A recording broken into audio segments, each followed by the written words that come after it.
sauver. Ça va sauver. Ça va sauver. Vous n'avez rien vu. Vous n'avez rien vu d'abord. Vous n'avez rien vu d'abord. Actuellement, c'est nos voisins. On a Côte d'Ivoire-Mali, le choc des quarts de finale, messieurs, dames. Oui, c'est le choc. C'est un match qui va aller de ses surprises. C'est un match où tout le monde veut et voit la Côte d'Ivoire gagner, alors que moi, c'est plutôt le contraire. J'aime beaucoup la Côte d'Ivoire, mais je pense qu'ils sont pas encore prêts pour aller au bout, malheureusement. Et je vois le Mali solide. Le Mali, il parle pas. Le Mali, ils jouent, ils arrivent, ils piquent, ils gagnent. C'est très simple. Le Mali, depuis le début, je l'ai dit, hein, vous êtes témoins. Depuis le début, j'ai dit Mali, attention, Mali, attention. Et ça se confirme au fur et à mesure. Mais personne n'en parle parce qu'eux, ils font pas de bruit. Ils font pas de bruit. Ils gagnent en silence. Ils savent ce qu'ils doivent faire et ils le font. Donc pour moi, je vois le Mali comme d'habitude gagner à 55% et 45% pour la Côte d'Ivoire. Malheureusement pour les Ivoiriens, mais les Ivoiriens, franchement, bravo pour tout ce que vous faites et bravo pour cette organisation de cette CAN. C'est magnifique ce que vous faites. Franchement, il n'y a rien à dire. C'est rare qu'une CAN se déroule bien. Et ben celle-ci, elle s'est très bien déroulée. Merci à vous. Mais je vois quand même le Mali gagner. Très déçu. Très déçu. Côte d'Ivoire. C'est-à-dire, il suffit qu'une seule fois tu les fasses confiance. Tu les fasses confiance. Ils vont venir briser ton cœur. Regardez comment les Maliens jouent. On dirait le Brésil. Tac, tac, tac, tac, tac, tac, tac. Nos joueurs sont en train de les regarder. Nos joueurs sont... Etienne, l'imbécile qui est en avant, Kwame, ça va comment? Qui sent Kwame? Un nulard. Non, je suis déçu.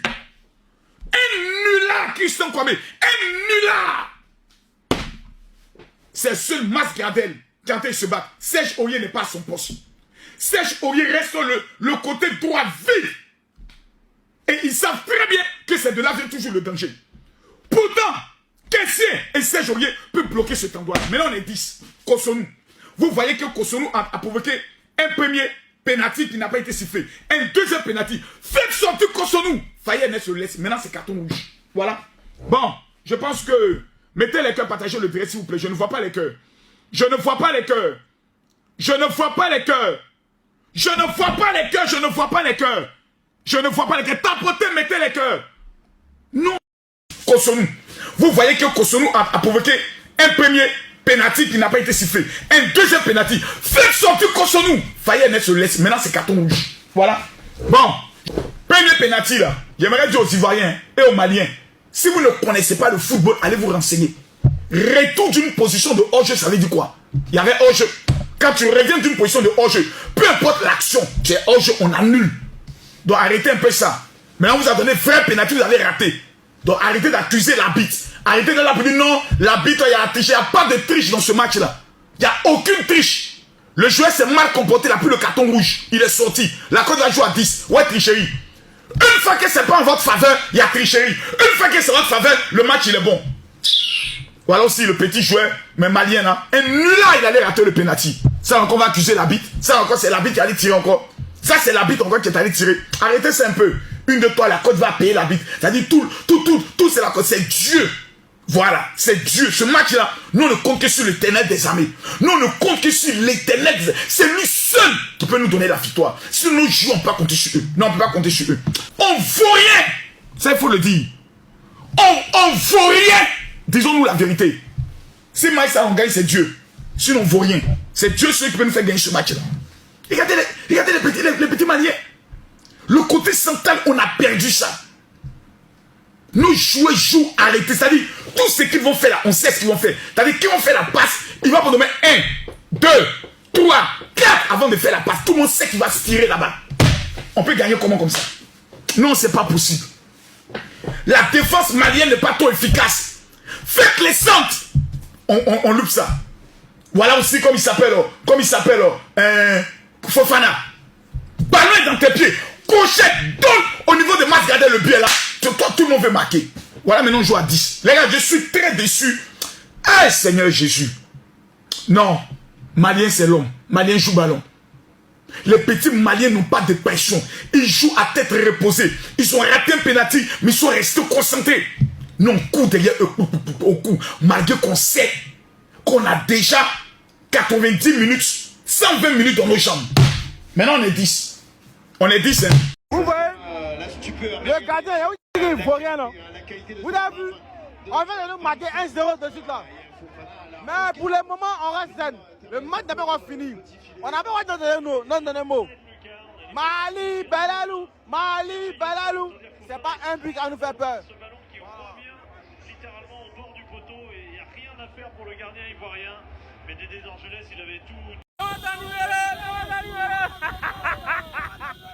C'est fort, c'est fort. Yeah, toujours. Souffrant dangereux. Les Ivoiriens, ils sont choisissent. Il y en a un qui a fait carton rouge.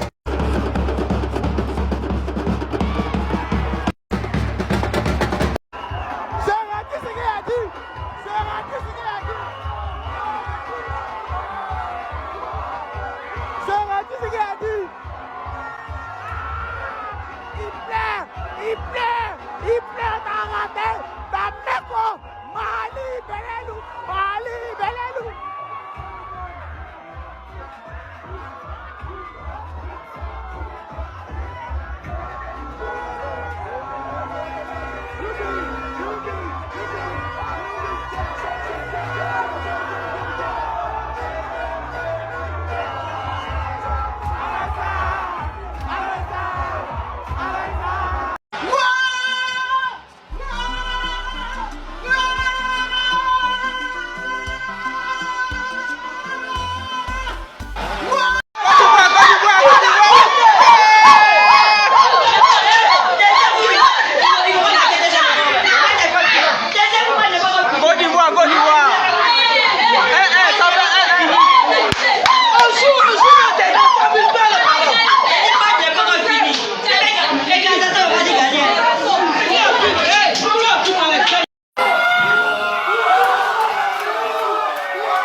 Monsieur, même si vous n'aimez pas la Côte d'Ivoire, respectez au moins son entraîneur parce que ce monsieur est un pur tacticien. Il dit qu'il est de la même trempe que les José Mourinho et les Pep Guardiola. J'ai dit que je pèse mes mots. Le coach de la Côte d'Ivoire, le nouveau coach là, le noir, où c'est Emeze Faye, où c'est Faye, est de la même trempe que les José Mourinho et les Pep Guardiola. Ce monsieur, sincèrement, il n'y a plus rien à dire. C'est un génie. C'est un génie, ce monsieur. C'est un génie. Il dit que, comment se fait-il que tu prends une équipe 10 contre 11, mais tu parviens à sortir un schéma tactique qui vous permet de gagner le match sur 90 minutes, monsieur. Monsieur, je suis amoureux de votre ballon, monsieur. Non, sincèrement, on a parlé des Camerounais que eux, ils ont le yemle, que eux, ils ont le mental, sincèrement. Ce monsieur, ce coach, il est venu révolutionner le football ivoirien. Il a tout. Il a dit que même pas seulement le football ivoirien, mais le football africain. Ce monsieur a tout pour entraîner même le Real de Madrid. Il a dit que ce monsieur, il est tout petit comme ça, mais c'est un monstre. Il a dit que le coach de la Côte d'Ivoire, c'est un génie. Il n'y a plus rien à dire. J'ai dit que vous ne pouvez plus rien me dire. Regardez tous les remplacements qu'il a fait. Tous les joueurs qu'il a remplacés ont été décisifs. Depuis sa prise de fonction avec la Côte d'Ivoire. Il a dit que depuis les huitièmes de finale qu'il a pris la sélection ivoirienne, tous ces remplacements ont toujours été payants. Respect, monsieur. Respect. Voilà pourquoi il est nécessaire de ne pas seulement aller chercher en Europe. Même ici en Afrique, il y a des messieurs, il y a des gens qui sont capables de prendre les équipes ici et de les élever au même rang que des clubs ou bien des équipes européennes. Arrêtez d'aller chercher en Europe. Nous, on a tout ici en Afrique. On a nos ressources, on a tout. Il y a des gens capables de diriger nos équipes nationales. Ne partez plus trop loin. Wow. Ne partez plus trop loin. Wow. Voici un monsieur à lui tout seul. Il a pris une équipe de la Côte d'Ivoire qui était désorientée, qui ne connaissaient même pas. Il a dit que faire même la simple passe, ils ne connaissaient pas. Tout simplement à cause de l'incapacité, de la nullité, de la bêteté des dirigeants du football ivoirien. Il a dit que des têtes percées qui sont à la tête de la fédération ivoirienne. Mais, par la grâce de Dieu, au dernier moment, ils ont décidé de le mettre en tant que manager ou bien sélectionneur de l'équipe nationale, voilà, de la Côte d'Ivoire. Et aujourd'hui, vous avez vu, ça a payé. Il y a dit que tous les changements, c'est ça un coach. Il n'y a pas de la magie. Tu fais rien que on regarde un coach par ses choix sportifs, par ses choix de joueurs. Voilà, il n'y a plus rien à dire. Ce monsieur est un monstre. Ce monsieur est un monstre. Voilà. Et je dis au peuple ivoirien, si après ça, il dit que si après votre parcours avec ce monsieur-ci, voilà, le président de votre fédération décide d'aller chercher un autre coach, levez-vous, vous grevez, vous marchez. Cassez tout. Il dit que cassez. Il dit que si vous laissez partir ce monsieur, vous êtes mort. Vous êtes mort. Si vous laissez partir ce monsieur, vous êtes mort. Vous n'allez plus jamais rien remporter. Ce monsieur, il a l'ADN d'un grand coach. Il a dit que je suis abasourdi. Je faisais partie des ennemis de la Côte d'Ivoire. Mais là, gars, je m'incline. La Côte d'Ivoire a les fortes chances de remporter cette CAN. Je ne pèse plus mon mot. Je dis ce que tout le monde voit. C'est la vérité. La Côte d'Ivoire a de fortes chances de gagner cette